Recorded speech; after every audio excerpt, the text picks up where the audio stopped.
Well, one of the things that here in Surrey Police and across the country we've been concentrating on is making sure that our services go to those who most need it, they're most vulnerable, and we've seen significant increases in rises in reporting for crimes and incidents associated with vulnerability. What we were also seeing though was significant demand for policing services that weren't about policing, so 10,000 calls per year.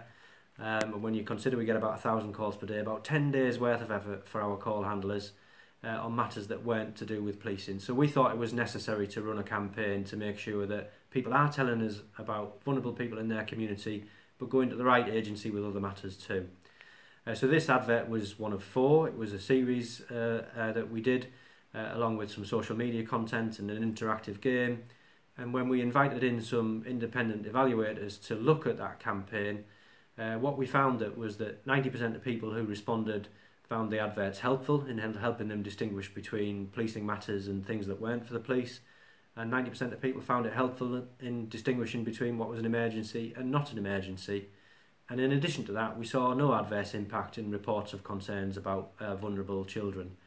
So when you take all of those things together, and the fact that our intention at the outset was to support the most vulnerable, and when the investigator looked at this, they agreed with us that it was a good campaign. I'm really disappointed with the ruling that we've had today, but nevertheless it's a ruling from a very well respected body, and we shall of course abide by that.